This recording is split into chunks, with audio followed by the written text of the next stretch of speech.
Hey there, welcome back to my channel. Today I'll be showing you how I made a diorama of the Shivering Isles from the Elder Scrolls series.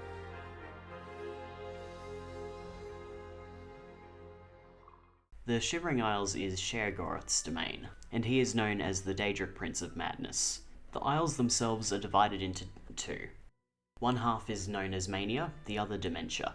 As the names imply, Mania is very bright and cheerful, whereas Dementia is very dark and decrepit. You could argue that I could have just made the Alice in Wonderland inspired table that we see in Skyrim, as opposed to what I went for this model, but I just did a tavern themed diorama for Sanguine's Realm. So I figured I would try to represent both parts of the Shivering Isles in one diorama. The base starts off as a craft coaster, with a rough sketch of the layout on it. Taking some scrap pieces of XPS foam, I start carving them down into more manageable pieces. I carve them into vaguely prawn-like shapes, making sure that they mirror each other as best as possible. These then get glued to the base, which is then slathered in a very thick layer of modelling paste, which is then stippled to add texture to it. While I'm doing that, however, I'd like to give a shout out to my newest patron, Kylie Rogers. Your support means the world to me.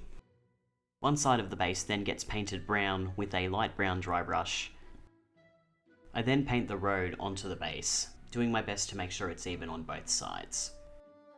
I lay down a strip of masking tape down the centre of the base, and then repeat the same steps with varying shades of grey.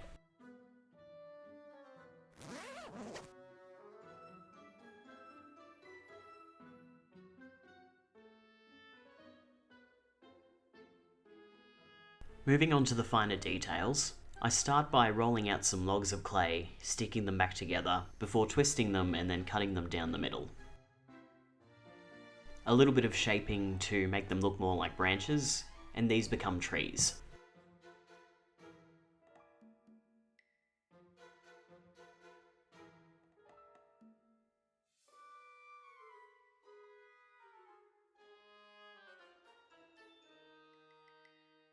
To make the yellow mushroom part of the trees that are on the Mania side of the diorama, I take some yellow clay and somewhat mix some orange clay into it, causing a kind of marbled effect in the clay.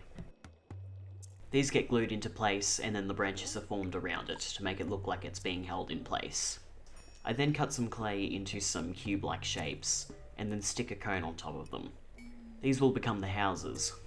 I then go about painting various details on the trees and the houses.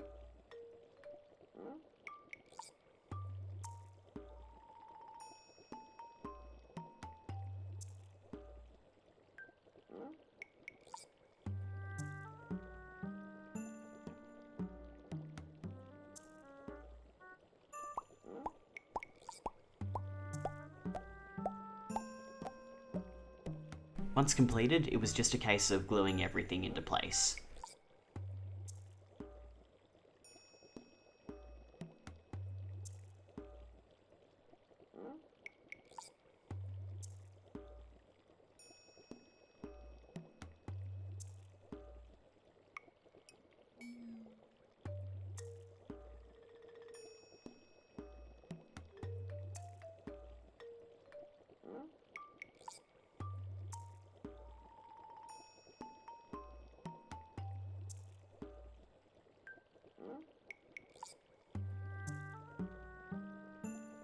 The final touch was stippling on some watered down PVA glue and then sprinkling on some model grass on top.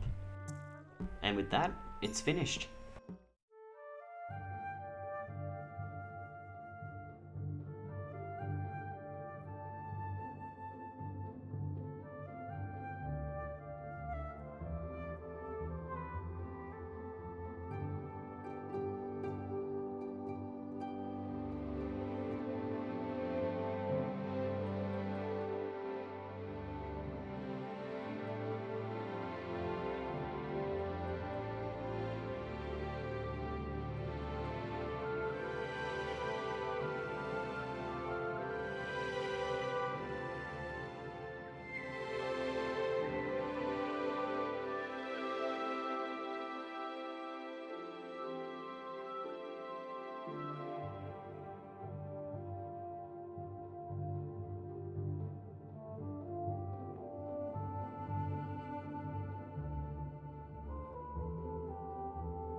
Thank you for watching. I've been pretty busy with my job these last few months, hence why the last 2 videos have been a lot shorter.